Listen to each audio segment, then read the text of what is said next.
Well, Matt is going riding. Kelly's going to get a new best friend. I don't know if I can even talk about it that much, but that means me and Carter pulled out the plows. We're gonna tear up some fields.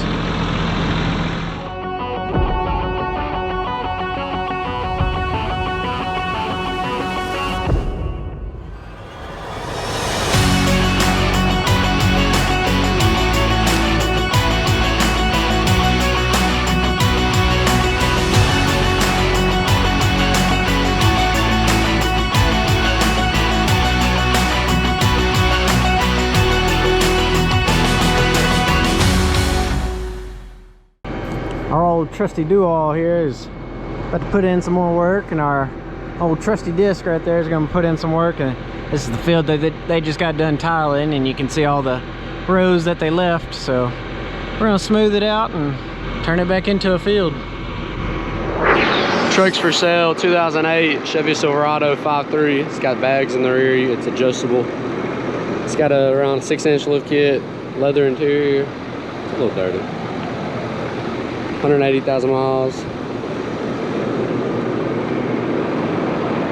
Not a bad truck.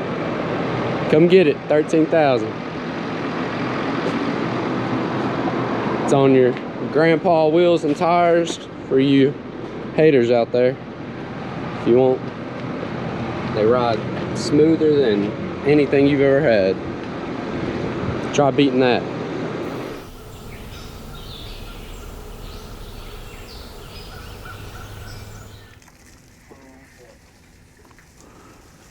All right, today we're going to try and get back to the field after Andy gets the tractor cleaned up. Looks like him and Carter made a mess last week while I was gone on my ride.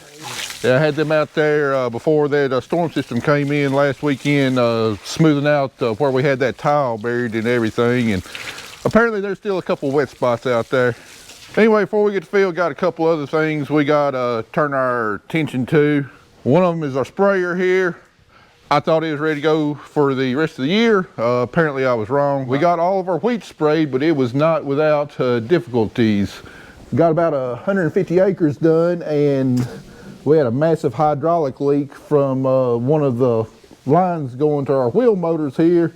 And that was one of the lines that John Deere replaced. And I don't know if they didn't quite get the clamp on that line good and tight, but anyway, had a brand new O-ring burst on one of those new lines. And like I said, it's got the two pieces that hold it on there, and maybe one of the bolts they didn't get good and tight and let some more work by and blew. But anyway, we had to take that off, replace the O-ring. Hadn't had any problems with it since. And then the day after I left, Kelly and Andy were finishing up, and the pressure sensor on the pump went out. It would not spray, but anyway, they got that fixed. They got the rest of the wheat sprayed, but also at one point the pump started leaking. Andy and Carter pulled it off, and we've got it sitting right here. It was leaking out the wheat pole here, and this sprayer's got 4,500 hours on it approximately. I'm assuming this is the original pump. At the very least, we're probably gonna need to take it apart, put some seals in it. At the very worst, we might have to replace the whole pump, because I had to do this on our old 4830 sprayer. It started leaking, and anyway, pulled the pump apart, and the guts, the housing inside of there was just eat up. It was just, it was wore out. And it wouldn't surprise me if this one is in the same boat here. I hope not, because these pumps, at least for that 4830, was just ungodly expensive, and they're special made for John Deere, and there's no aftermarket options that I could find. So hope that's not the case. But while we're still waiting for the fields to dry up and for Andy to get the tractor clean, we're going to pull this thing apart and see what we're dealing with.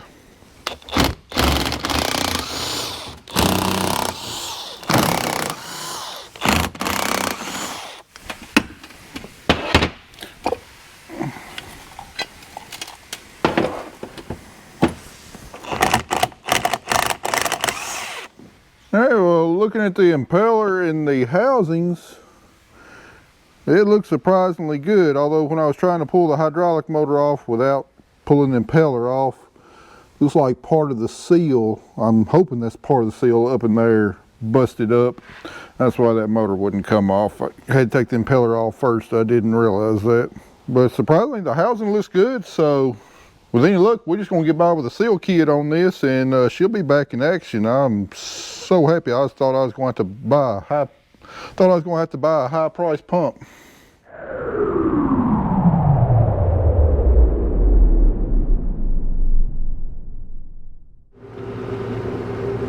Well, we finally got our stuff around the shop done, getting started on putting down our burn down strips. We're up here beside my mom's house, right beside the barn. Got 3 steers over there. Won't be there much longer. Maybe work my way over to the edge of the field, I'll give you a better look at them. I said whenever I put the steers in here, y'all wouldn't see them again unless the fence didn't hold and they didn't get out. Like I said, their time is almost up. We're scheduled to take them next Monday afternoon for slaughter, and our fence has been doing marvelous. I've never been good at judging steer size. I don't know, they don't look like they've put on a ton of weight to me. This one over here, number 24, looks like it's the biggest of the 3. I don't know, they haven't been eating quite as good as they did last year either. But y'all look at that fence. I mean, it's still nice and straight. They're trying to nose their way out and get a little bit of that green grass, but they haven't been too successful in getting very far. And that's generally where we see the problem. You get this time of year, they're tired of eating grain. They want something green, and they see all this green grass, and they start poking and prodding and nudging the fence and everything, just trying to get a few bites of green grass, and then they wind up demolishing the fence. But it has held up fantastic. All right, Kelly's dad is the one that's been feeding them all this time. He says he believes we got plenty of food to get them by, so I'm gonna walk in here and see just how much we got left.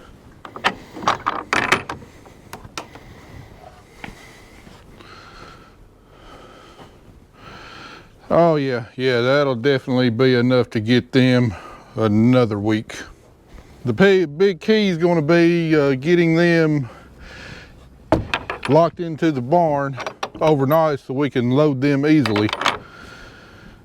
Last year they was real easy. They'd be standing at the trough waiting to feed, and whenever we're ready to lock them in the barn, while my father-in-law was feeding them, I just slip in behind and shut the gate and lock them in. These guys right here have been a lot more skittish, not really wanting to come up and go in the barn. They've very rarely been waiting there to be fed, so it might be a little bit more interesting getting them in the barn this year. I sure hope not, though.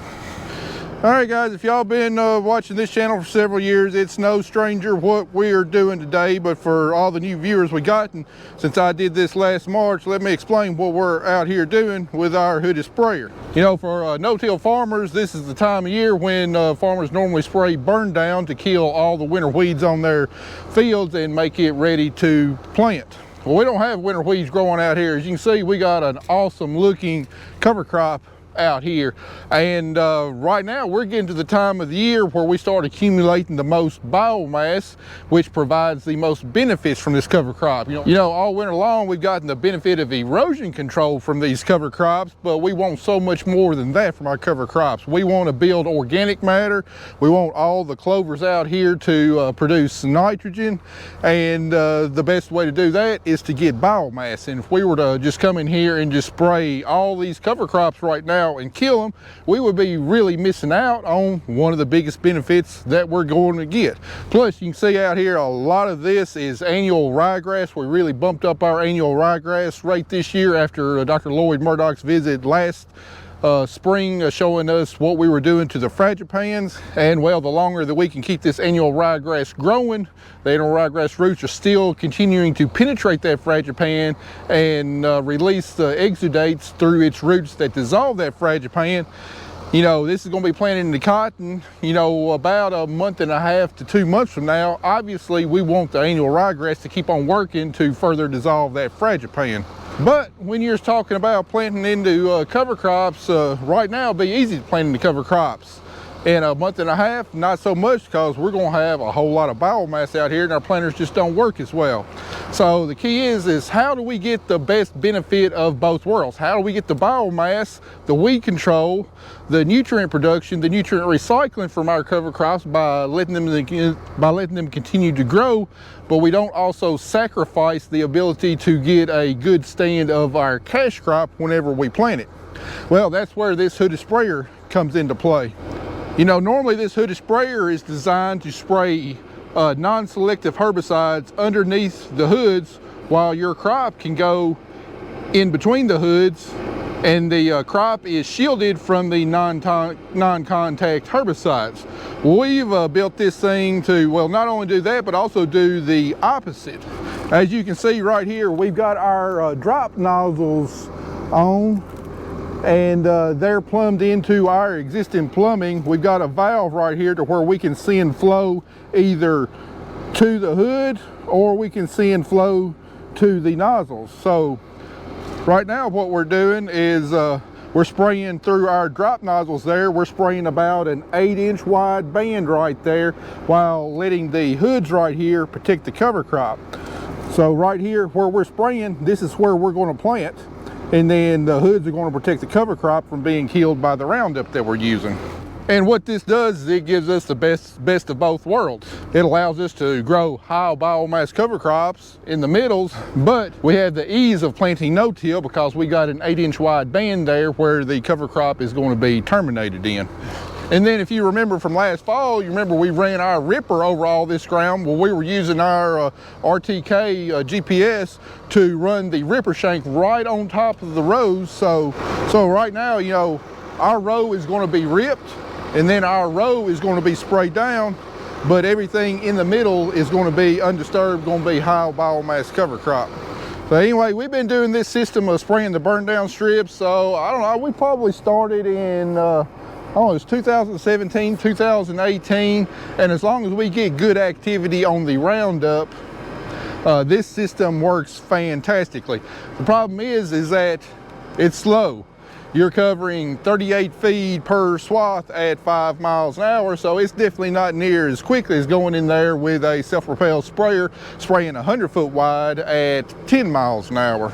But we've got a lot of money invested in these cover crops, and by doing it this way, even though it's slow, it allows us to recoup the most bang for our buck on what we spent on these cover crops. And the key to this system being successful is all right here on the computer. You know, when we started doing this, I carefully mapped out all of our guidance lines, our in-row guidance lines, and then, you know, the main part of the field guidance lines. And since we're on RTK, we're able to repeat those lines with sub-inch accuracy year after year after year. And without GPS, this system will not work because, you know, there's no row markers or anything on this hooded sprayer to be able to tell, you know, where I need to be driving. So it's all done by auto steer. Now, even though we're here in cotton country and these hooded sprayers, you know, there's practically one in every field line that hadn't been used for years.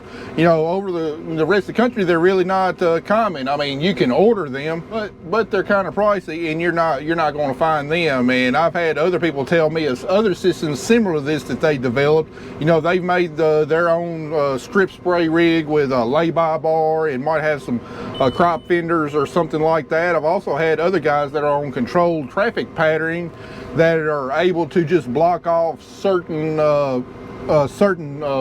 openers on their grill to keep an unplanted spot. And you know, there's multiple different ways to be able to do that and still be successful. You know, blocking off openers on our drill would not work here just due to our topography. It would be, you know, it'd be pretty much impossible to, you know, have a row every 38 inches, you know, blocked off. Now, if we were in nice big flat square fields, that'd be a different story.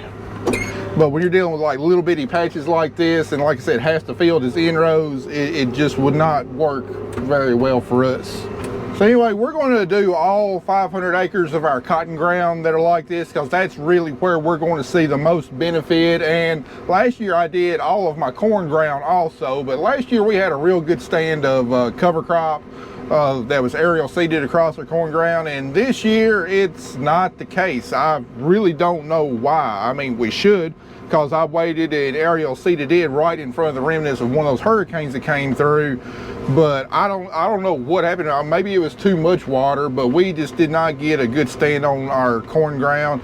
There are some fields that we did drill that's going to be going into corn. I'm definitely going to do those, and I think I got a couple fields that was aerial seeded that I've got a good enough stand that I think it would provide a benefit to it also. But the main reason that we're doing our corn ground is you know, corn does not like any kind of competition whenever it comes up, and when we burn off this cover crop at planting time, it will, the annual ryegrass will put back out, and then needs a subsequent application of Roundup to completely finish it off.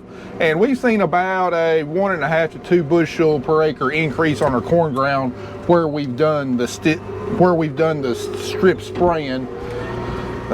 So you know, where we've got a good enough stand of cover crop, I'm definitely going to run this rig over, but 20-25% of my corn ground total is worthy of being sprayed. So hopefully that'll let us get done a little bit quicker this year, and you know, be able to turn our attentions to dirt work. We got some tillage to do, got a ton of chicken litter left to apply, so we definitely got our work cut out for us every dry day we're going to have here the rest of March and early part of April.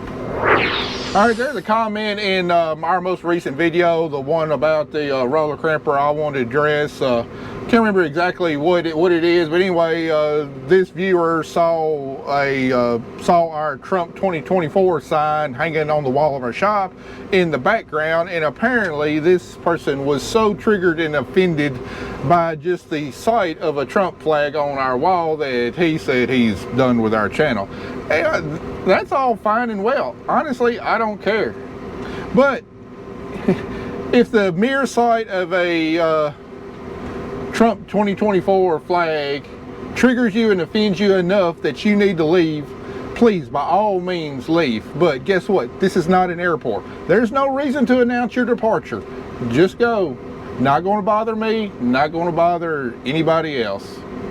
And, you know, this moral outrage against somebody else having, you know, possibly having different beliefs from yourself.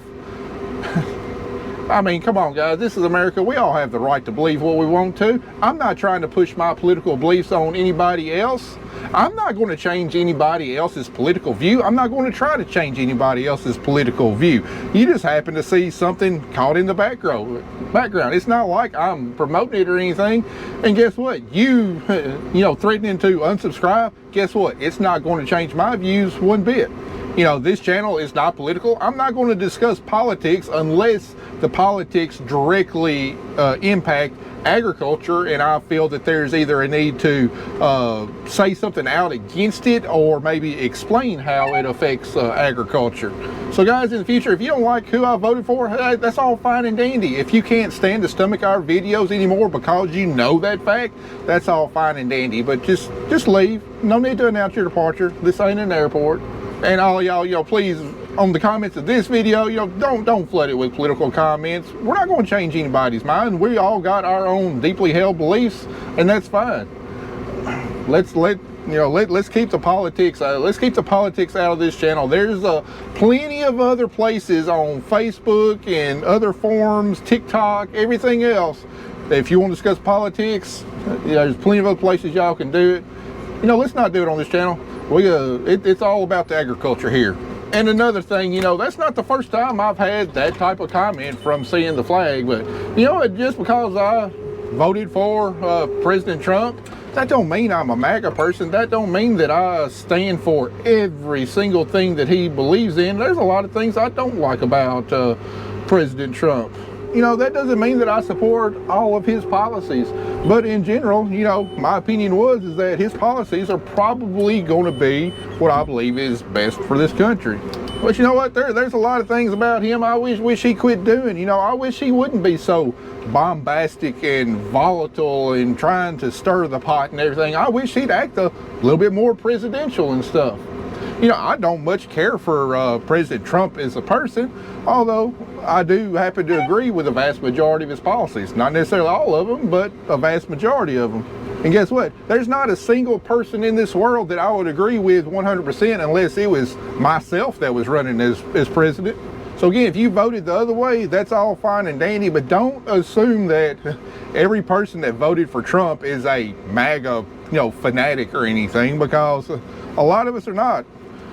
You know, most all of us are very conservative leaning people who believe in conservative policies, and you know, anybody that's been watching this for a while should not be shocked to find out that, you know, I voted for the more conservative candidate in the 2024 election.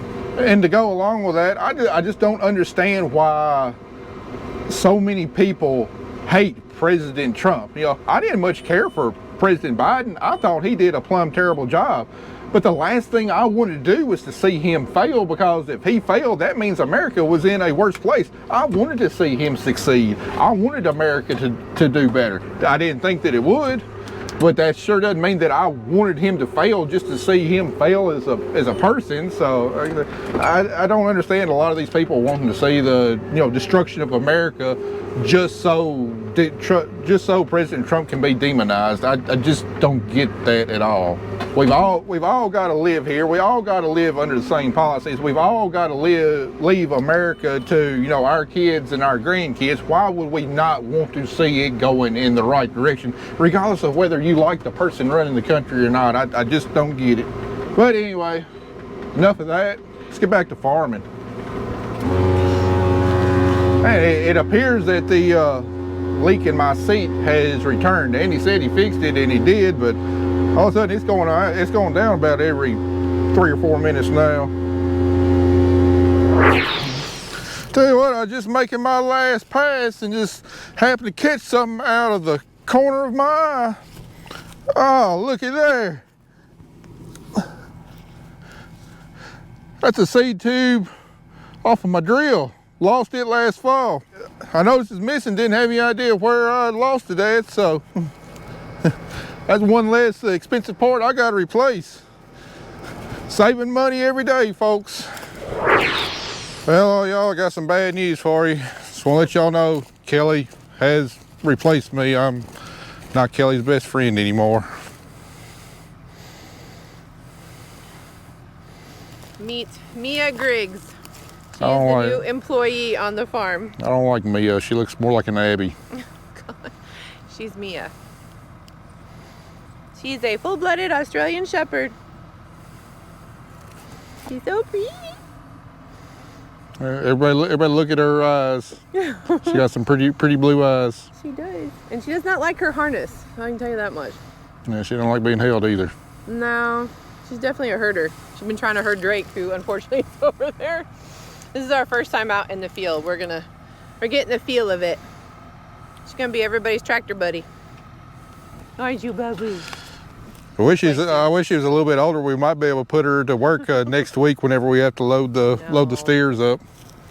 We'll take her around there and see what she does, but I mean, she needs to be at least a year old, so. But she's gonna do that for sure. Yes, you are. You're gonna round up the cows. You're gonna round up the cows. So give me the cows. Give me all the cows. Give me all the cows. Right now, she's a little bear. She's a little bear. Yep, sorry, you've been replaced. That's fine. Leaves me more time to focus on myself. Hey. I'll tell you, somebody else is not happy about it. Drake's not too happy about it. He also feels like he's been replaced, like me. No, they're getting along. This is day 4, so they're all right. He is definitely showing his jealous side, though. All right, sun getting low in the sky. I'd like to get this farm finished up. Back to work. So anyway, what I'm gonna try to do, Kelly went and got our seal kit. Well, where'd I put the thing seal? Oh, there it is. She went and got our seal kit right there to get this fixed up. And you don't know what this silicon carbide seal and 1 O-ring cost from John Deere?